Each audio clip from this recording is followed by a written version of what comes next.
Este é um podcast que quer falar de pessoas que nos inspiram, pessoas que nos impactam, pessoas que nos surpreendem, que mobilizam a nossa ambição, que nos entusiasmam.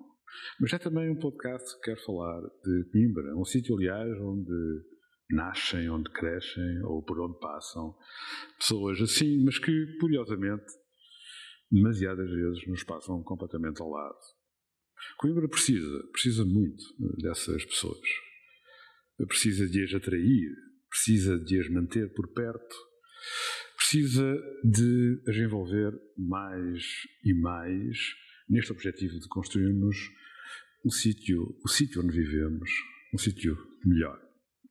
A sua energia, a sua criatividade, a sua ambição são decisivas para que nós possamos aspirar a construir tal coisa. O primeiro passo para que isso aconteça é, claro, dar a conhecê-las. Este é o Coolcast, o podcast da Coimbra Coletivo. Nasceu e cresceu nas Caldas da Rainha, numa família de comerciantes locais. Fez aí todo o seu percurso escolar, sempre na escola pública, convém sublinhar. Na altura de se decidir o que fazer no ensino superior, para onde ir, que curso escolher, optou por Psicologia e rumou a Lisboa. Por aí ficou durante 10 anos. Andou depois por outros lados, um pouco por todo o mundo, por exemplo, Indonésia, Austrália, foram sítios onde esteve, e agora está aqui, em Coimbra. Estou a falar da Filipa Cunha, a extraordinária diretora da Escola Tumo Coimbra. Porquê Coimbra? Estás aqui há pouco mais de um ano, é claro que tens um bom motivo, é a escola, mas a minha pergunta é, alguma coisa mais que te atraia em Coimbra? Ou de facto a razão principal é a escola e essa missão profissional que te envolve com muita intensidade? Sim. Tu fizeste-me a mesma pergunta quando foi a entrevista para entrar no túmulo, portanto é interessante. Sim, é verdade. Desculpa lá, eu sou um bocadinho... Não faz mal, não tem problema. Olha, é engraçado que muitas pessoas me perguntam porque é que eu mudo de sítio e mudo de cidade para trabalhar. Eu levo isso com alguma descontração, não sou muito apegada aos sítios onde vivo ou de onde sou. Sinto muita curiosidade e gosto muito de viver em outros lados, portanto mudaria para outro sítio facilmente. Gosto muito de conhecer as cidades, as pessoas, a forma como as coisas, genuinamente gosto muito disso e portanto não levo com tenho que me mudar por causa do meu trabalho. Acho isso muito motivante. Mas tens de sentir bem nesse sítio, nesse espaço. E tenho-me sentido. Eu vou sempre com um objetivo, sim, foi por um objetivo profissional e não foi por ser Coimbra que disse, então vou ter que pensar melhor relativamente ao meu objetivo profissional. Disse, ok, vamos embora. Coimbra, já tinha estado em Coimbra e, portanto, vamos. Eu sou muito desapegada e apegada ao mesmo tempo, porque gosto dos sítios. Deixa-me perguntar-te uma coisa. Eu conheço as Caldas da Rainha, gosto do sítio. Mais do que isso, tenho lá uma extraordinária amiga minha, extraordinária mesmo, uma pessoa que eu conheci aqui em Coimbra, quando estava a fazer a minha licenciatura na universidade. Essa pessoa é professora de matemática, depois foi para a escola, de vez em quando vou lá, para estarmos juntos. Não sentes falta, não há uma relação com o sítio? Porque eu digo isto porque eu sinto isso em relação a Coimbra. Apesar de, enfim, ter uma relação com Coimbra que é um bocadinho esquizofrénica, eu diria, ou paradoxal, mas eu sinto falta deste sítio. Isso acontece contigo? Ou...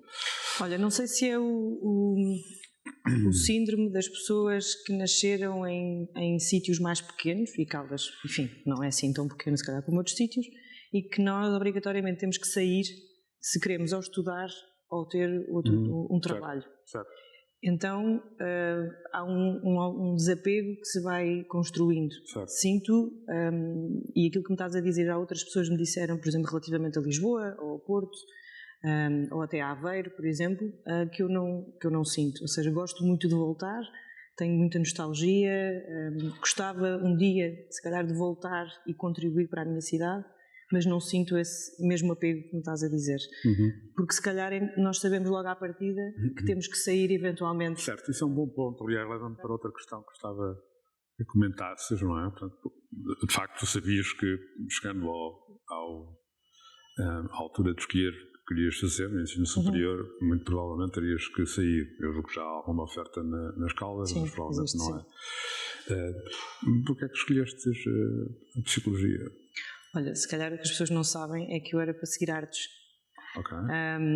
Eu sempre fui, aliás, a disciplina que eu gostava mais e que eu me sentia mais segura era tudo o que fosse EV, EVT e tal. Portanto, eu tive uma má experiência escolar até ao 9º ano. Portanto, a escola e os professores não eram, assim, de uma forma geral, não eram ótimos.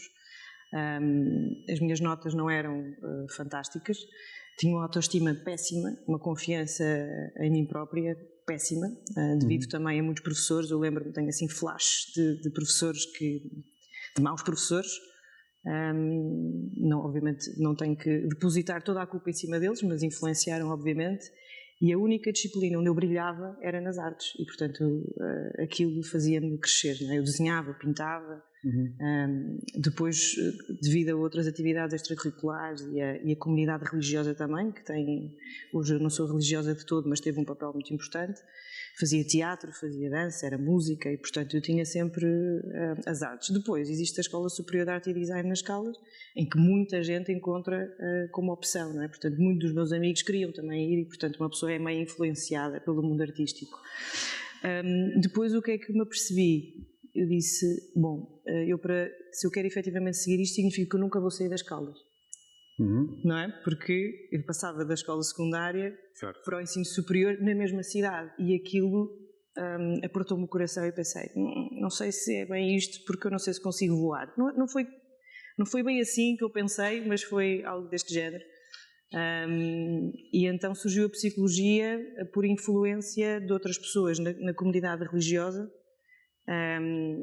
que eram psicólogas, sim, mulheres neste caso, e que faziam um trabalho muito comunitário, muito de apoio aos outros, e portanto daqui começou o bichinho de tentar entender o ser humano para o poder ajudar, não é? Ou tentar resolver aquilo que nós próprios criamos. Deixa-me fazer um pequeno comentário. Tu fizeste uma especialização em empreendedorismo social. Portanto, essa relação com a comunidade, essa tua vontade de intervir no mundo à tua volta, foi muito influenciada por isso que estás a dizer, parece-me. Ou isso é uma coisa que sempre teve contigo, a vontade de intervir, de ser generoso, de contribuir para que o que se passa à nossa volta possa melhorar um bocadinho. Isso acho que foi da infância, não é? Eu não sei se acredito muito de alguma coisa que já nasce connosco. Não sei, isto era outro tópico de conversa, certamente. Mas o núcleo onde eu cresci, pessoas a fazer voluntariado, a juntarem-se em pequenos grupos para resolver coisas na comunidade, não é? Eu fui influenciada por isso. A sentir a necessidade de fazer uma formação nessa área específica. Portanto, isso implicava uma visão, talvez um plano. Eu preciso desta ferramenta ou deste instrumento porque quero. Isso já foi mais tarde. Isso já foi quando eu já estava a terminar a universidade e eu e um colega meu da universidade montámos e desenhámos aquilo que é hoje a Associação Inspiring Future, que é o projeto que ainda existe. E quando nós estávamos a montar o projeto, portanto nós éramos muito novos, eu nunca tinha montado uma associação, uma empresa, seja o que for, e surgiu a necessidade, assim, onde é que eu vou buscar conhecimento na área do empreendedorismo social, e portanto na altura surgiu esta oportunidade, disse, eu vou ter que aprender alguma coisa e vou ter que falar com outras pessoas que estão a tentar fazer o mesmo. Portanto já foi pela necessidade de alguma coisa que já estava a ser criada, não foi antes. Certo. Eu sou um bocadinho assim, eu meto-me a fazer as coisas e depois penso, espera aí que eu se calhar devia de aprender qualquer coisa sobre isto. Porque Lisboa, porque é que escolheste ir para Lisboa? Olha, mais perto das Caldas, claramente. Depois por causa das médias, não é? portanto eu até tinha uma média bastante considerável. Hoje não entrava no ensino superior, mas com 15,6 não entrava, que as notas estão altíssimas, mas foi por médias, a média que eu tinha e a proximidade com as Caldas. Portanto, foi ali, não é? Uma pessoa tem que tentar conter os gastos financeiros. Alguma vez te passou pela cabeça de ir para Coimbra? Não. Okay. Não. Estava Lisboa e Aveiro como hipótese. Ok. E já agora, só para tentar perceber essa escolha de psicologia, porque sabes, eu tive isso numa das minhas hipóteses fortes, não é? Quando decidi que a psicologia também era uma... hoje voltavas a fazer o mesmo percurso e a escolher a mesma formação, com o que sabes hoje, ou não? Hoje digo-te que sim. Na altura, quando estava a montar a Inspiring, e deparei-me com dificuldades e desafios de gestão de pessoas, contabilidade e essas coisas todas, pensei assim, por que raio é que eu fui para a psicologia, devia ter ido para a gestão de empresas ou uma coisa qualquer. Não, eu hoje digo-te que tomei a decisão certa. Sim, é verdade, eu percebo o que estás a dizer, porque eu já senti isso, sabes, eu formei-me em engenharia e fiz engenharia durante muito pouco tempo, não é? Basicamente o que fiz na minha vida toda foi gestão. E sou um autodidata. Pronto, então é um bocadinho isso. Mas psicologia tomaria a mesma decisão. Hoje sinto que mais do que a capacidade de gerir processos, criá-los, questões de contabilidade, ou seja o que for, é a capacidade de unir as pessoas num propósito comum, e muitas vezes tens que sentar com elas e tens que lhes tentar ler o coração. Não significa que os psicólogos leiam alguma coisa ou façam futurologia, ou seja o que for, mas a capacidade de ouvir, de entender, fazer boas perguntas para conseguires ganhar as pessoas, não é? De facto, deixa-me aqui realçar um pequeno texto que eu li acerca de ti. Tu aproximaste da área da educação e escreveste o seguinte: num raro dia de sol, em Londres, março de 2022, tive o privilégio de visitar escolas no encontro da Teach for All. Estava assoberbada pelo entusiasmo de estar a pisar um local onde a vida dos estudantes importa. Nada aqui é feito à toa. Cada pedaço de parede, cada rosto de qualquer membro da equipa, desde a limpeza à coordenação, inspiram. Pensei, um dia quero dirigir uma escola assim. Eu acho que tu nasceste para dirigir o TUMO. Comenta isto. Espero que sim. Tu tens muita vontade, estiveste na Teach for Portugal, que é uma subsidiária da Teach for All, que é uma associação que pretende construir comunidades mais fortes dentro das escolas, baseada em voluntários que dão 2 anos da sua vida para participarem nesse projeto e para irem para uma escola, alguns no país, tipicamente escolas em contextos menos favorecidos, e, como digo, para ajudar a construir essa comunidade. Estiveste nesse projeto antes de vires para o TUMO durante 3 anos, portanto há uma relação clara com a educação. Comenta, por favor, fala-nos um bocadinho disso, o que é que te motiva, o que é que te faz, acho que és feliz nesse contexto, o que é que te faz sentir assim e porquê? Vou um bocadinho mais atrás. A primeira vez em que eu senti que tínhamos que fazer alguma coisa com a educação foi quando eu estava na universidade e tinha que trabalhar. Portanto, eu trabalhava ao mesmo tempo e eu fazia divulgação da minha universidade em escolas secundárias. E pela primeira vez eu estava a falar com, 100 alunos do 11º, 12º ano, a explicar o que era a universidade, e eu vi pavor na cara deles. Pavor.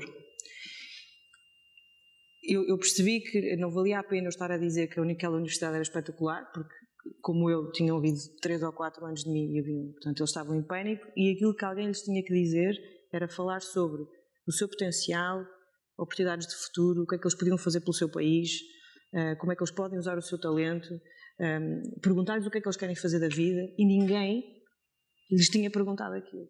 E comecei a pensar: como é que esta escola está montada, qual é que é o dever da escola relativamente aos nossos sonhos, aos nossos futuros, às nossas competências, o que é que nós podemos... E ninguém, em momento algum, pergunta isto.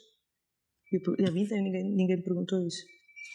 E comecei a pensar no dever, qual é o dever da escola, como é que nós... Portanto, aquilo entrou ali acho que foi um insight naquele momento, e virei-me para esse meu colega que depois fizemos a Inspiring Future. Portanto, a Inspiring Future veio por causa disso. E virei, nós temos que fazer alguma coisa. E ele disse, depois temos que fazer alguma coisa. Pronto, e daí veio o Inspiring, de irmos para dentro das escolas e por aí fora. Portanto, o meu contacto com a educação e com nós temos que fazer alguma coisa veio daí. O meu cruzamento com a Teach for Portugal foi uma benção para mim. Impactou-me imenso trabalhar com aquela equipa. Aliás, é uma equipa absolutamente excepcional que está a fazer um trabalho brilhante dentro das escolas públicas. Impactou muito a minha forma de ver a escola. Eu, durante a Inspiring e durante a Teach for Portugal, conheci muitas escolas, já centenas e centenas de escolas pelo país inteiro. Muitas escolas, muitos professores, muitas direções, e vi muito mais gente que quer mudar do que mais gente que não quer fazer nada. O problema é que o sistema pesa muitíssimo e a atrapalhada dos dias desfoca-nos. Falamos um bocadinho, tu tens uma experiência grande, como está à vista, tens uma experiência grande na escola pública. Falamos um bocadinho disso.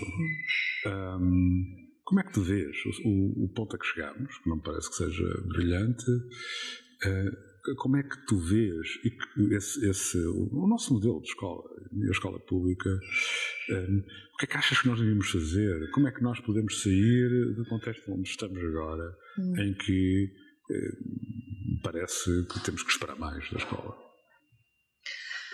Olha, não invejo quem está neste momento, ou quem está no governo, na área da educação, para resolver alguma coisa, porque honestamente em 4 anos não se resolve grande coisa.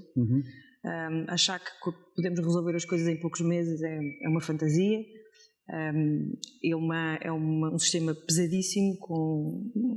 É só olharmos para uma empresa, não é? Temos uma empresa com centenas e centenas, milhares de colaboradores, quer dizer, isto a nível de processos, quer dizer, isto é muito complicado. Mas eu não consigo perceber como é que nós vamos mudar alguma coisa se não mudarmos as condições de trabalho destas pessoas. Eu não consigo perceber. Há muita coisa que podemos mudar na pedagogia, claro que sim, temos que reestruturar completamente o currículo, mas eu não sei como é que vamos ser capazes de o fazer se as pessoas que estão dentro da escola não têm um brilho nos olhos. E desculpem, mas a educação tem que ter um quê de missão. Mas qual é a ferramenta, qual é o passo que nós podemos dar para fazer com que isso aconteça? Porque é evidente que numa qualquer organização, se não houver um brilho nos olhos, pelo menos com alguma regularidade, não é? Nem sempre a coisa nos corre bem, mas pelo menos se esse brilho nos olhos não aparecer, como digo, pelo menos de vez em quando, ao longo do caminho, então temos um imenso problema, não é? Como é que faz isso acontecer? Olha, que ideia que tu tens, não é?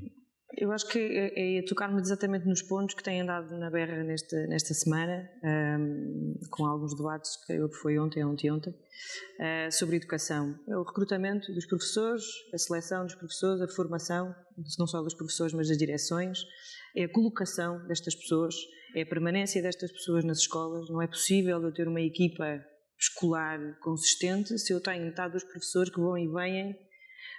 Não é possível se temos professores que têm que ser colocados, não é? Se existe uma colocação e temos que deslocar pessoas, não podemos assumir que essa pessoa que é deslocada está nas mesmas condições de alguém que fica a dar aulas na sua própria cidade. Portanto, e tudo isto, esta base de recrutamento, seleção, formação, colocação, depois podemos ir às condições salariais, podemos ir às condições da própria infraestrutura das escolas. Há escolas com umas condições de bradar aos céus. Mas para nós conseguirmos mudar alguma coisa, desde o recrutamento às condições da escola, à criação de equipas com um nível maior de cumplicidade que importa também, não importava dar mais autonomia às escolas, porque tudo isto, ou quase tudo, é feito de forma centralizada, não é? Uma boa parte da carreira dos professores é governada por regras administrativas e não por aquilo que vai acontecendo na escola e pela forma como as coisas... Portanto, neste contexto, como é que se pode esperar alguma coisa diferente? Essa é a minha grande preocupação, porque, nota, eu não sei qual é a tua opinião, quer dizer, imagino qual seja a tua opinião, mas eu diria que a escola pública é um instrumento muito importante numa qualquer sociedade, não é?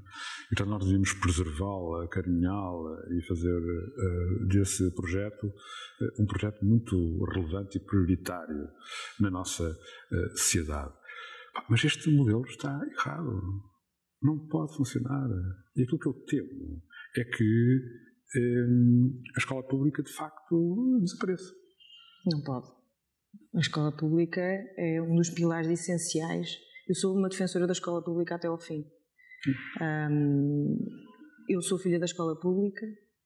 Eu tive uma péssima experiência até ao 9º ano, mas tive uma brilhante experiência no secundário, que mudou completamente a minha vida. Eu tinha professores que realmente confiavam em mim. Eu já não me lembro do caso de uma palavra do que eles disseram a nível de matéria. Mas sabes porque é que eu digo que a escola pública pode estar em causa? Aqui há tempos, não há muito tempo, ano passado, eu falava com uma pessoa que eu respeito muito, um professor desde sempre na escola pública, muito empenhado, muito generoso, muito comprometido com a escola pública. E ele dizia: Gonçalo, o que aconteceu este ano, falava ano passado, é brutalmente negativo. Falava das greves, não é? Porque ele dizia-me: se havia coisa que fazia a diferença na escola pública era a sua confiabilidade. A escola pública estava sempre lá. Estava sempre ali. E, portanto, não havia nenhuma dúvida na cabeça das famílias, dos pais, também das crianças. A escola pública estava sempre ali. Nós agora partilhamos a escola pública fechada há uma questão de tempo. O foco desapareceu. Os pais chegavam à escola e não tinham onde deixar as crianças, e isso era uma enorme confusão na sua vida. Portanto, o aluno não está no centro, certo? O aluno deixou de estar no centro. Pronto, a escola pública deixou de estar no centro da família enquanto instituição que ensina, que faz o acompanhamento, etc.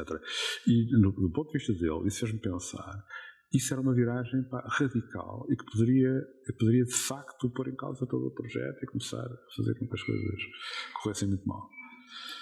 Eu faço um bocadinho a perspectiva. Eu ano passado perguntei à minha equipa, e atenção, nós somos o TUMO é privilegiado, não é? Nós podemos tomar as nossas decisões, fazer a nossa gestão, e eu perguntei à minha equipa o ano passado se o trabalho administrativo, um exemplo, se o trabalho administrativo os desfocou do propósito para que nós estamos ali. Eu sei que temos que fazer trabalho burocrático, temos que avaliar, temos que fazer relatórios, temos que fazer não sei o quê. Mas isso é o trabalho, é o meu trabalho. Eles nunca podem ficar assoberbados pelo trabalho burocrático que os leva a desfocar do propósito para aquilo que estão ali. E neste momento, portanto, virando agora para o ponto da escola pública e do desfoque, não é? Está tudo virado ao contrário, as prioridades estão viradas ao contrário. Tens pessoas que estão a reclamar de salários, de pagamentos que não foram feitos, das condições, das colocações. Portanto, tu tens aqueles seres humanos que não estão focados no aluno, estão focados nos seus próprios problemas. E a partir daí, ou seja, nós temos que arranjar maneira, portanto, aquilo que eu falei de recrutamento, seleção, formação, colocação, tem tudo a ver com condições de trabalho. Nós temos que... Vai ser sempre tudo perfeito? Claro que não, e tu sabes disso. És de uma empresa e, portanto, nem sempre está perfeito, as pessoas vão se queixar anyway, tudo bem. Mas a maior parte tem que estar focada. Portanto, eu não consigo... Eu disse isto uma vez a uma das pessoas que neste momento até é secretário de Estado precisamente da Educação, e disse-lhe, eu seria incapaz, eu adorava ser diretora de uma escola pública. Não posso, porque não segui a carreira, essa é outra coisa também muito interessante. Isso é brutal. Isso é um exemplo do que estamos aqui a falar. O facto de tu não poderes ser... Eu não posso ser. Isso mostra que o sistema está errado. Não posso ser. Portanto, neste momento, eu tive direções de escolas e de professores olharem para mim e dizerem: eu não tenho tempo para estar com os meus alunos. Eu não tenho tempo para parar a minha turma e dizer o que é que se passa hoje. Vocês estão tristes, vocês estão... Não tenho. Porque eu tenho que dar notas, porque eu tenho que dar relatórios, porque tem que ser em papel, porque não pode ser em não sei o quê. Portanto, estão absolutamente assoberbados. Mas nota, a escola pública, quer dizer, eu diria que não há nada mais importante numa escola, ou que tenha mais impacto numa escola, do que um professor inspirador. Claro. Tal como não há nada mais negativo do que um professor medíocre. A escola pública não consegue fazer essa distinção. Pronto, não consegue marcar a diferença. Não então, consegue, não tem mecanismo. Isto não é um desperdício? Não, eu pergunto como é que isso resolve. Agora deixa-me aqui desafiar-te uma coisa. Porque é um modelo que de vez em quando se fala e gostava de ter a tua opinião. Por que não abrir a escola à iniciativa privada e o Estado, em vez de pagar a escola, dá um cheque e as pessoas escolhem as escolas que querem para os seus filhos com um cheque escola, não é? Esse modelo faz sentido para ti?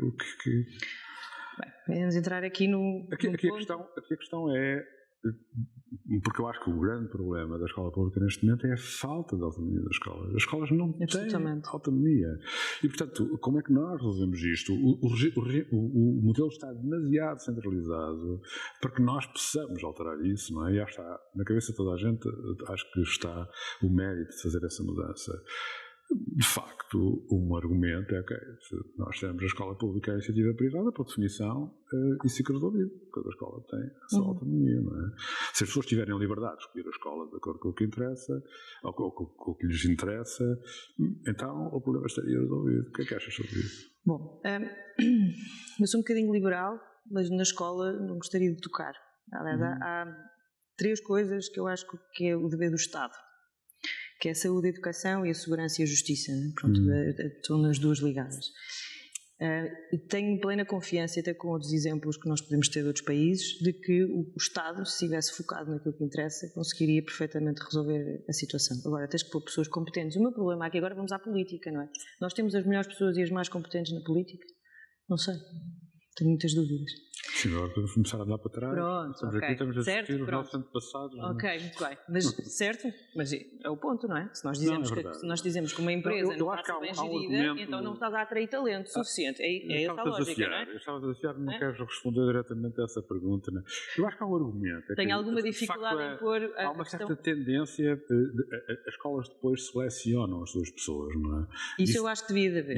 Eu devia ter... Aliás, voltando atrás, o comentário que eu fiz a uma das pessoas neste momento que está no governo e disse eu gostaria de ser diretor de uma escola pública, além de não o poder fazer, eu não quero. E vou-te dizer porque eu não posso recrutar, nem avaliar e nem dispensar pessoas. Certo. Não posso, eu não consigo trabalhar assim. No dia em que isso mudar, talvez a gente converse. Certo. Mas como é que mudamos isso neste atual momento? Esse é o ponto, não é? Esta história de abrir a iniciativa privada permitiria a resolver isso. O grande problema, diria eu, é que depois as escolas escolhem os alunos e obviamente que escolhendo só os melhores alunos cria-se um contexto que não é formativo e que não dá hipóteses iguais a todos nós, não é? Eu percebo isso. Tenho que escolher o staff, não vou escolher os alunos, não é? Daí eu nunca tirar o Estado da escola, certo. Porque eu tenho medo, é isso, não é? Certo. Que é colocar a iniciativa privada. Vou querer, quer dizer, se já com a escola sendo pública andamos, desculpem a expressão, da fantochada dos rankings, não é? Porque não é? Existem escolas e municípios que ficam absolutamente fixados nos rankings e que as escolas do meu município têm que ser as melhores dos rankings, e seja lá o que isso for, Pronto, e portanto eu acho que se colocar a iniciativa privada isso vai piorar substancialmente. Portanto, aquilo que tem que ser trabalhado é a autonomia das escolas para conseguir, aliás, o Miguel Herdade falava disso anteontem na televisão, não é? Portanto, parece-me ridículo eu não conseguir recrutar, selecionar, avaliar, dispensar o meu staff, não é, de uma escola. Portanto, eu estava a falar da autonomia das escolas, não é? Agora, nós não podemos tornar a escola um colégio privado em que eu vou respeito aos colégios privados, obviamente, mas de que vou selecionar os meus alunos e não pode ser, porque senão a escola vai deixar de ter o propósito maior, é de ser um elevador social. A escola para mim foi um elevador social. Se a minha escola onde eu andei fosse um colégio privado em que selecionava os alunos, eu se calhar não entrava. Se nem tinha as melhores notas para entrar. Certo. Percebes? Eu hoje não estaria a falar aqui contigo. Mas atenção, a questão aqui é... E nota, eu não estou a defender um modelo em relação ao outro. Eu sou um fã e estou absolutamente comprometido com a necessidade de nós termos uma escola pública que seja eficaz e eficiente e que de facto sirva a quem quer aprender e que o faça de maneira transversal na nossa sociedade, porque de facto a educação é o único elevador social que nós temos disponível, não é? Mas não esta escola pública de hoje. Não está a funcionar de todo. é preciso mudar radicalmente, não é? Vamos perguntar aos nossos amigos ingleses. Portanto, esse texto que eu escrevi, não é? E quando eu tive essa experiência de visitar algumas escolas, as escolas que eu visitei eram públicas. E, portanto, as condições que estavam ali em termos físicos, eu vou bater sempre neste assunto, ninguém gosta de estar num sítio em que chove lá dentro, em que passa frio o ano inteiro, ou demasiado calor, ou que não tem... Quer dizer, é horrível. É horrível. E temos que pensar que grande parte dos alunos vão para uma escola e as suas condições em casa também já não são boas. Portanto, eram escolas públicas, as direções tinham liberdade para recrutar, para avaliar os seus colaboradores, portanto, têm autonomia no projeto pedagógico, têm autonomia para avaliar, e na verdade a nossa legislação até tem, mas é outra conversa. Como sabes, a nossa legislação, se é que entretanto isso não mudou, nós podemos tirar os manuais da escola. Portanto, eu, enquanto direção, posso tirar os manuais da escola e muito poucas vezes isso acontece, não é? Agora, é perguntar porquê. Mas podemos perguntar aos nossos amigos ingleses o que é que eles fazem. Tendo uma escola, com escolas públicas com aquelas condições e com regras um bocadinho diferentes e sendo a escola na mesma elevador social. Vamos-lhes já perguntar. Agora deixa-me aqui mudar um bocadinho o foco da nossa conversa, mas na linha do que estamos a discutir, falar um bocadinho sobre o TUMO. O TUMO não é uma escola pública. Não é. Mas é. Se quiseres, o TUMO está muito perto de ser uma escola privada. Certo. Mas é uma escola pública sobre todos os outros pontos de vista, a não ser a sua organização formal, a maneira como está formalizado o projeto, etc. Não é? Sim. E, portanto, o TUMO, eu diria, é uma escola, obviamente, aqui a comparação é um bocadinho... não fará muito sentido, não é? Mas o TUMO é um exemplo de uma escola que não segue o modelo da escola pública, ou seja, estritamente dependente do Estado, pode cumprir um papel ou uma missão extremamente relevante. Não é? Estás de acordo com isso, certo? Sim.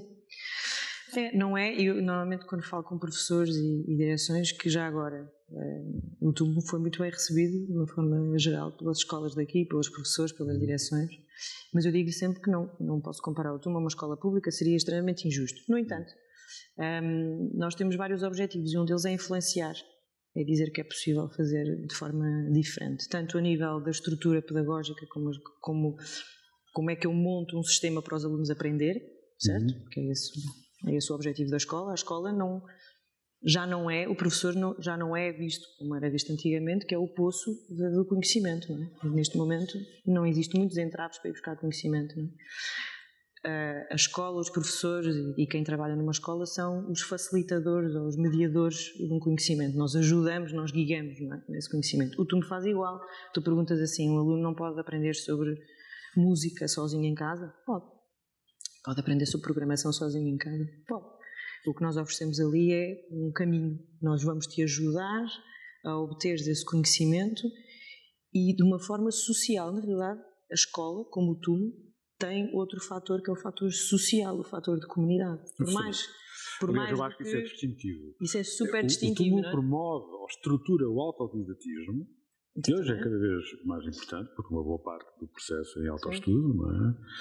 E promove as competências sociais, não é? E a inteligência coletiva, a capacidade de nós partilharmos com os outros, discutirmos com os outros, de exercitarmos a nossa curiosidade, de exercitarmos o nosso espírito crítico. E eu acho que faz uma coisa que tu há pouco referiste, e que devo dizer também aconteceu comigo, que é o impacto que tem o déficit de autoestima e de autoconfiança em determinadas alturas da nossa vida. Exatamente. E numa escola como o TUMO, isso fica muito mitigado. Porque tu evoluís ao ritmo que podes evoluir e, portanto, não tens ou não és condicionado por um falhanço que te destrói a confiança e a autoestima e que muitas vezes te faz desistir e que depois muitas vezes te persegue para o resto da vida. É uma marca que tu não consegues apagar e que te vai sempre afetar, não é? E, portanto, para além de te abrir horizontes em vários domínios, etc., tem esta forma, aprender fazendo, aprender falando com os outros, aprender interagindo em equipa. Eu acho que isso faz uma diferença brutal. Brutal. Mesmo. E aqui o meu ponto é porque é que a nossa escola, a escola clássica, a escola tradicional, não é mais rápida, mais exigente, mais ambiciosa a mudar as suas estratégias pedagógicas, porque hoje nós já temos, de facto, mecanismos, experiências, etc., tecnologia, porque tudo uma assenta numa plataforma tecnológica que faz com que isto seja possível e que isto aconteça, porque isto não acontece de forma mais rápida. Isto é uma pergunta retórica. Nós sabemos porque é que isso acontece, não é? Sabemos a dificuldade em mudar, sabemos mas objetivos, repara, a escola, se pensares bem, eu agora pensei aqui, qual é que é o objetivo no fim com o tudo? Palpável, não é? O que nós dizemos logo à partida é que não há notas, não há certificados, existe um portfólio de conhecimento. Ou seja, isso logo à partida, isso é o que os alunos dizem no feedback deles, não é? A pressão na escola é exames, eu tenho que entrar na faculdade mesmo que não queira, sei lá o que é a faculdade, não sei o quê, a pressão aumenta. Portanto, eu trabalho, até os professores são pressionadíssimos com um objetivo que está lá à frente, que alguém decidiu que é assim. Então estamos todos a trabalhar para acumular conhecimento, para despejá-lo e obter uma nota que me vai dar uma passagem. E nota, olhar para o portfólio de uma pessoa é provavelmente a melhor maneira de conhecer aquela pessoa. Okay. Não há nenhuma dúvida sobre isso. Portanto, isso é uma diferença, não é? Os alunos, o que me dizem, não é? O feedback é o que mais me motiva todos os dias, é que a minha pressão diminui, eu posso trabalhar de forma autónoma, eu não tenho, ninguém anda atrás de mim e tu pensas, aquilo é uma anarquia, aquilo no TUM deve ser uma anarquia. Não, senhor, claro que não. Mas desculpa-me ousadia, vou fazer um comentário que é, outra das coisas que eu sei que se passa no TUM, que é um comentário dos nossos jovens e das nossas crianças, é que eles ficam maravilhados porque no TUM não há gritos. Isto é verdade. Isto é verdade. E isto também nos diz muito da escola atual, não?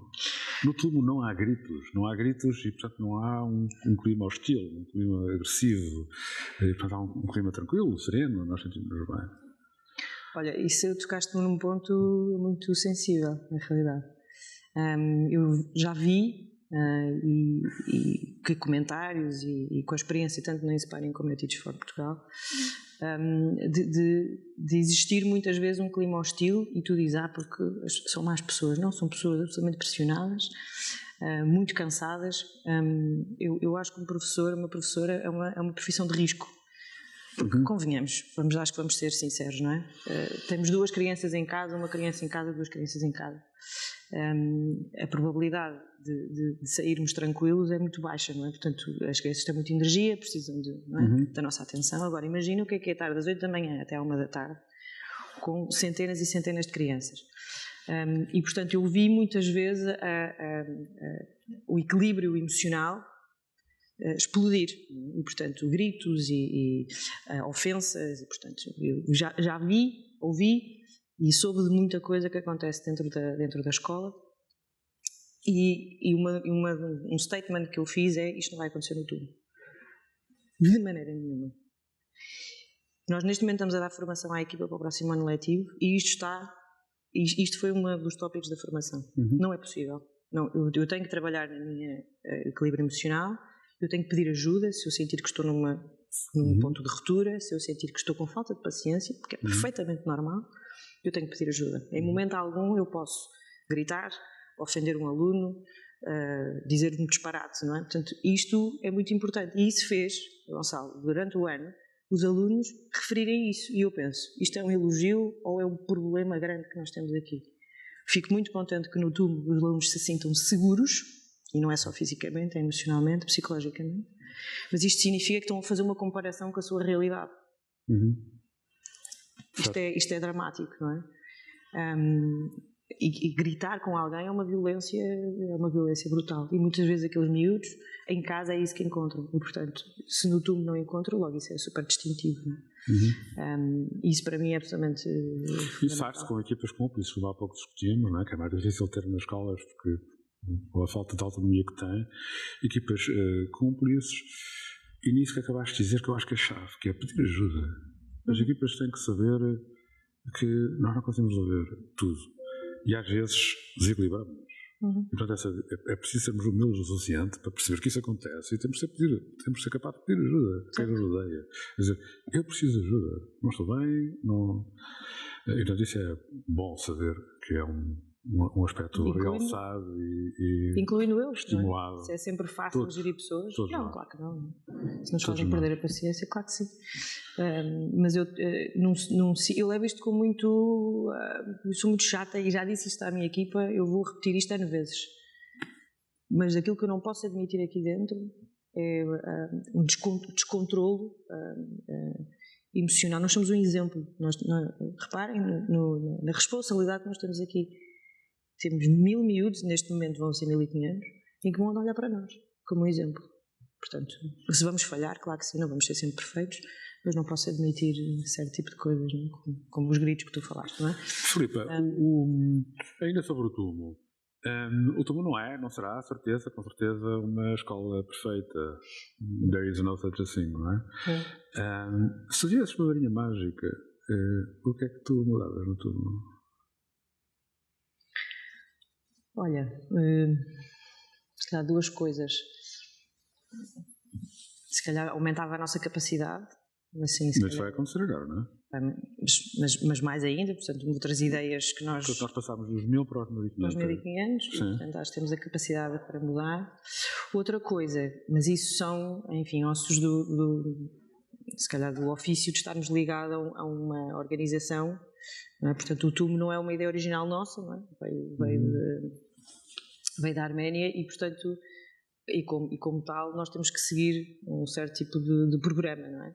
E, portanto, se eu quisesse uma varinha mágica para mudar alguma coisa, talvez na autonomia, para mudar algumas coisas, não muitas, mas algumas coisas que nós gostaríamos se calhar de mudar nas atividades, nos objetivos, portanto, daria um bocadinho mais de autonomia do nosso lado, isso gostava. Há uma coisa, nós podemos trabalhar em 8 áreas, não é? 8 áreas criativas e tecnológicas. O Tumo tem disponíveis 12, salvo erro. Há uma que eu gostava muito que nós trouxéssemos, acho que sabes qual é, já falamos sobre isso, que é a escrita criativa. Eu acho que essa é uma componente muito importante que devia fazer parte, obrigatoriamente, do nosso desenvolvimento. Há algum plano para fazer isso acontecer? Quer dizer, eu estou a ser um bocadinho egoísta, porque depois, o que interessa depois é que as nossas crianças, os nossos jovens, os nossos miúdos depois escolham, não é? Pode lá estar e ninguém escolhe, não é? E provavelmente não era a mais escolhida. Já agora, a mais escolhida... É fotografia e jogos. Fotografia e realmente jogos, não é? Ok.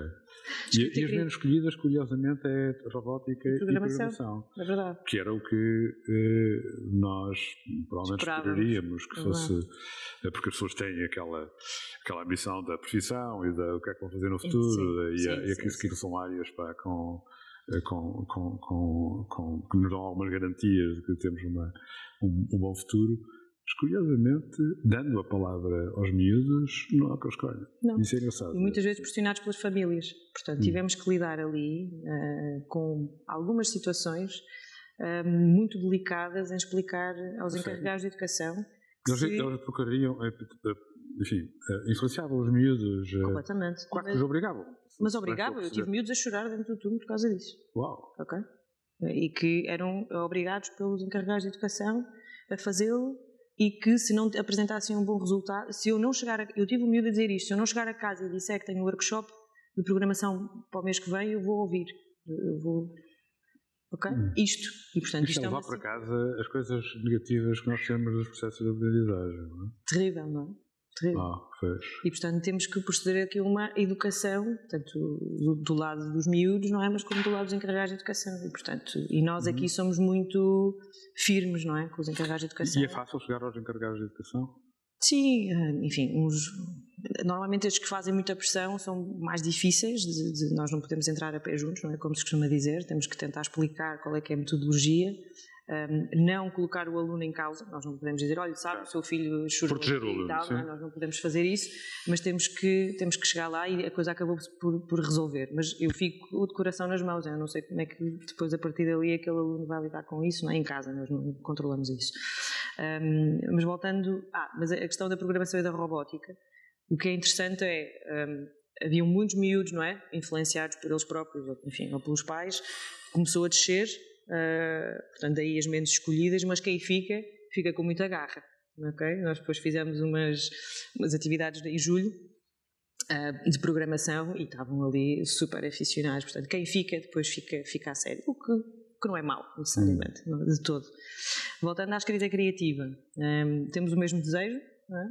E já fizemos um teste o ano passado. Portanto, fizemos um mini já correu bem. Espetacular. Nós achámos assim, mas será que eles vão escrever? Será que os jovens ainda gostam de escrever? Não, escreveram. Eu nunca tinha pensado, na minha vida, já naquela idade, de que de facto escrever é uma coisa que exige competência, exige preocupação, exige dedicação e que nos pode ou não fazer sentir bem ou fazer sentir mal. Naquela altura fez-me sentir mal. Eu não sou apologista da rudeza de uma coisa destas, mas foi uma missão importantíssima para mim. Eu passei a olhar para a escrita enquanto engenheiro, porque achava, eu não sou de letras, nunca me senti muito próximo das letras e, portanto, não estou-me borrifado para isso, não é? E fez sentir-me que não, há uma parte daquilo que é ser engenheiro que está refletida e que tem que ser exercitada na minha capacidade de fazer ou de escrever bem ou mal. E por isso eu acho que nós devíamos dar essa ferramenta aos nossos jovens e devíamos tentar encontrar caminhos para fazer isso. Correu mesmo muito bem e, portanto, temos a autonomia de voltar a fazer, e isso é importante, e vamos experimentar. Como outras coisas, nós, além da escrita criativa, uma das coisas que nós quisemos fazer o ano passado foi levar alguns jovens a algumas exposições, algumas coisas culturais, não é? Iniciativas culturais a acontecer à volta do TUM, e achámos, será que eles vão gostar? Eles adoraram. Ou seja, nós à partida temos preconceitos relativamente aos jovens que vão gostar ou não de cultura, de escrita. Eles não se vão interessar. Não, claro que vão interessar. Se tiverem pessoas entusiasmadas e que veem um sentido prático nas coisas, portanto, fazer com que os miúdos façam isso não é só entregar-lhes as coisas e achar que eles vão, não é? Vamos a uma exposição, tens ali uma exposição, temos aqui uns quadros, pronto, e a gente despeja os miúdos lá dentro e não tem um contexto. Nós fazemos o cuidado de haver um contexto, de garantir que as coisas eram explicadas, de haver um objetivo, e eles adoram. Não é? Houve um miúdo que foi uma exposição e disse, este artista tem a mente expandida. Disse ele. Né? E hoje nós achámos o máximo aquilo, não é? E eles pensam sobre as coisas. Não é? Excelente. É? E, portanto, vamos continuar a fazer. E há uma coisa que eu acho que é relevante no TUM, não é? Que gostava também de comentasses, que é, quer dizer, tu próprio utilizas muito o lema da escola, que é para todos, ao ritmo de cada um. E de facto nós queremos que o TUM seja para todos, não é? Portanto, obviamente que as primeiras pessoas que apareceram são as pessoas que vêm de contextos mais favorecidos, não é? Das famílias mais atentas, que procuram dar as melhores oportunidades aos seus filhos, etc. Mas queremos chegar a todos os outros. Eu diria que o TUM terá hoje praticamente todas as crianças institucionalizadas de Coimbra. E há há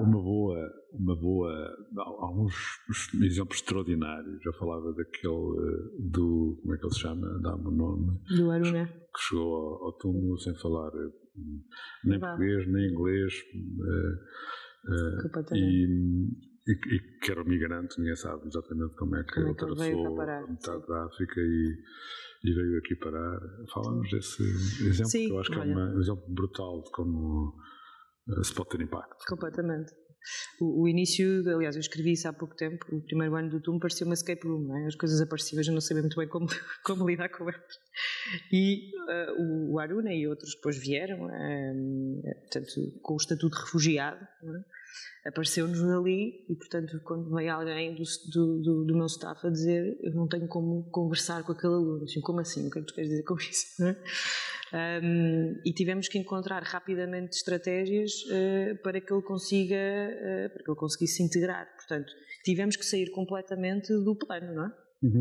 Não é só fazer o onboarding aos alunos, apresentar-lhe que ele não falava nenhuma língua que nós falávamos. Não falava Wolof. Wolof falava. Portanto, ele não conhecia o nosso alfabeto. E, portanto, uma das primeiras interações que eu tive quando me apresentaram, portanto, nós não tivemos sequer referência da parte da instituição. O primeiro contacto foi eu sentar-me com ele e dar-lhe a conhecer algumas letras e tentar perceber como é que eu conseguia comunicar com ele. Portanto, tivemos que adaptar tudo. Portanto, ele não seguiu o programa do TUM, Okay? Nós tivemos que lhe dar outras ferramentas e, mais uma vez, nós não somos a escola com capacidade de ensinar o português ou de alfabetização e tivemos que apresentar outras ferramentas tecnológicas para ele aprender português. O que é que fez diferença? Que idade é que ele 16 anos. Okay. Não é? O que é que impactou naquele miúdo? Daí, nós fizemos tudo o que está ao nosso alcance, ele ainda estava à espera de matrícula na escola pública, portanto ele ainda esteve connosco 2, 3 meses sem ter qualquer outro contacto educativo.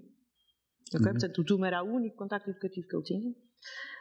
E aquilo que diferenciou nele depois foi, obviamente, a motivação com que ele agarrou o desafio e a oportunidade de estar aqui em Portugal, não é? Eu cheguei depois a contar a história dele. E como ele, havia outros, não é?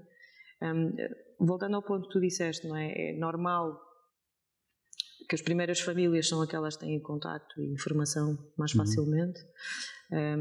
Portanto, cabe-nos a nós fazer um esforço para quebrar barreiras, não é? De que o TUM, independentemente de tão bonito que é, porque depois eu acho que há esse estigma, não é? Portanto, aquilo é tão bom, não é possível ser gratuito, claramente não é para a minha família. Portanto, existe este estigma.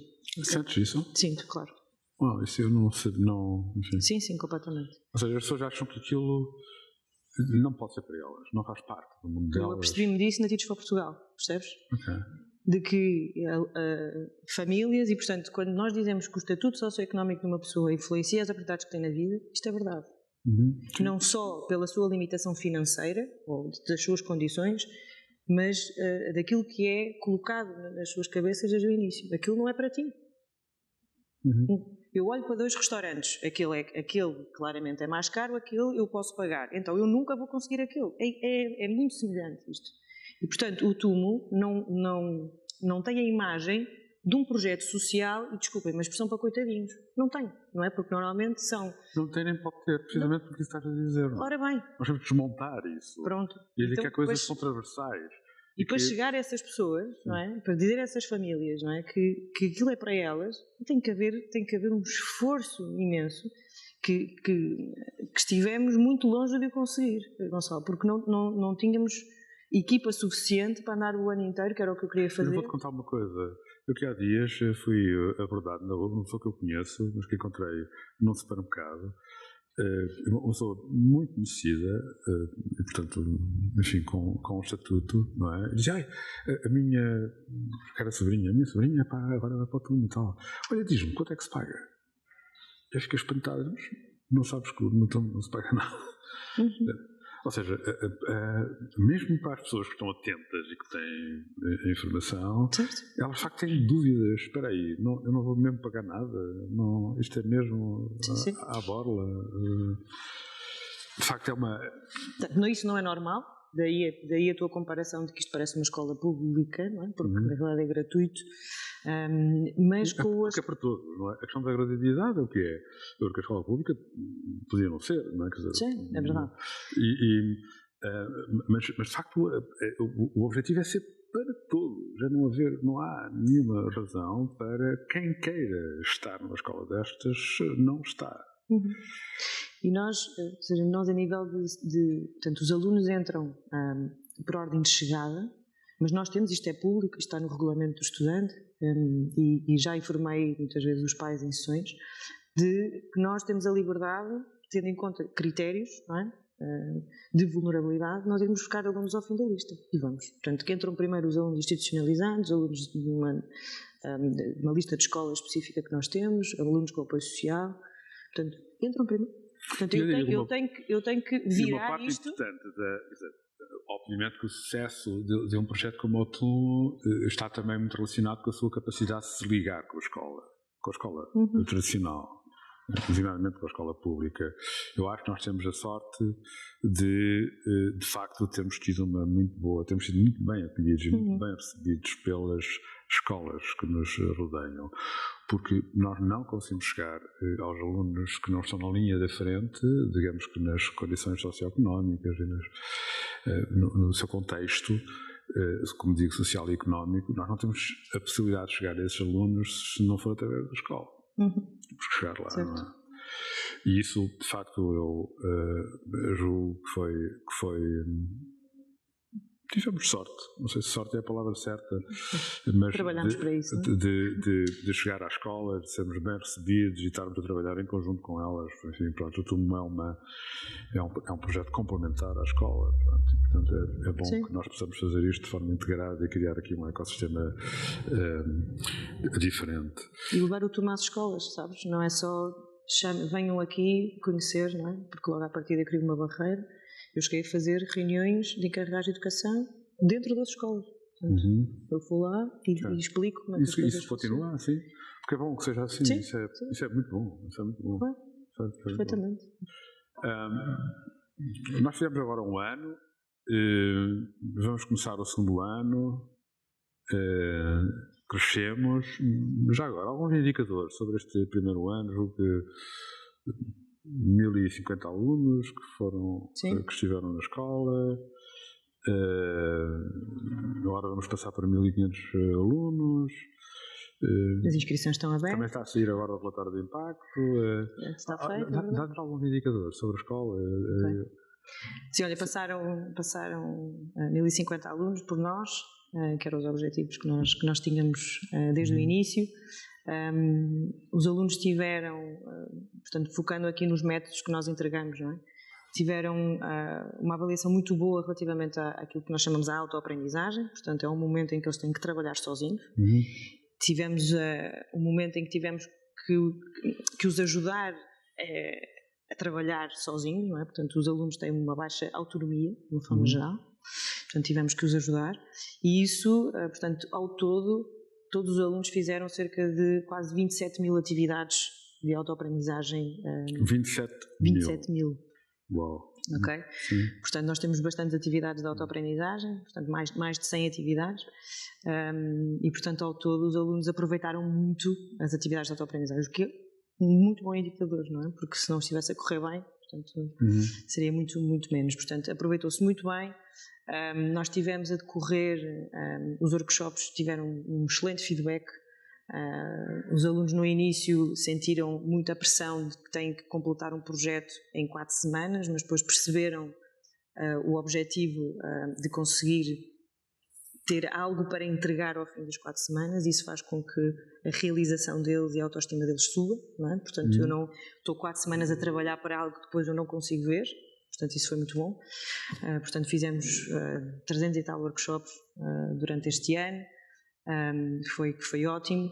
Conseguimos atingir o objetivo que nós tínhamos, que era cada aluno saiu do TUMO ao final de um ano com 2, 3 workshops feitos. É essa a ideia, portanto conseguimos atingir isso.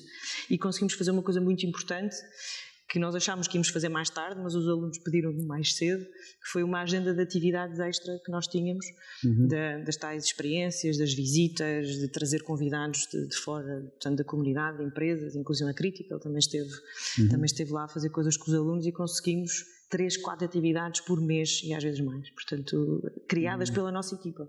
Okay? Deixa-me provocar-te. Para quando um makerspace dentro do TUMO? Para mim amanhã, se quiserem. A história do Makerspace surgiu pela necessidade de ter um espaço de trabalho,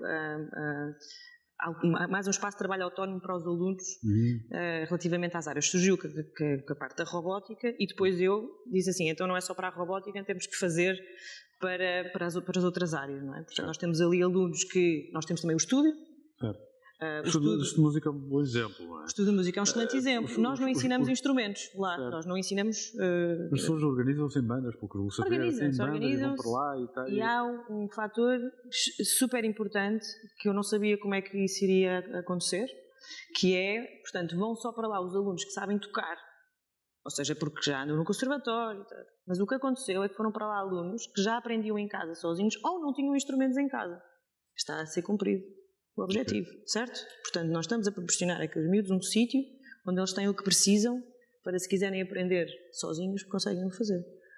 Isso é brutal. Então, o Makerspace é um estender dessa oportunidade, não é? Portanto, tanto na parte da robótica, como pode ser na parte de desenho, pintura, enfim, entre outras coisas que nós podemos colocar ali. E será fácil integrar isso no programa educativo. E, portanto, para quando... Gonçalo, devolvo para ti a pergunta. Para mim amanhã, se vocês quiserem. Vamos tratar disso. Diz-me, um ano de atividade, o que é para ti um critério de sucesso? Para tu? Pensando no futuro, o que é que tu queres, ou de que forma é que queres que o Tumo seja visto daqui a muito tempo? Alguém olha para trás e diz, o Tumo o que é para ti a definição de sucesso para o Tumo no futuro? Sabemos que o Tumo pode correr bem, sabemos que ainda pode falhar. Certo. E, portanto, o que é correr bem? Olha, quero ouvir os alunos, enfim, depois depende de como é que querem depois medir o impacto. Medir o impacto é sempre muito interessante.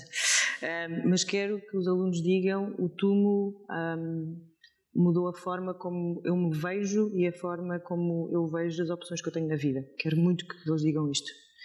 E a segunda coisa, quero muito que as pessoas que trabalham ali digam: eu nunca tive um sítio tão espetacular para trabalhar como o Tumo.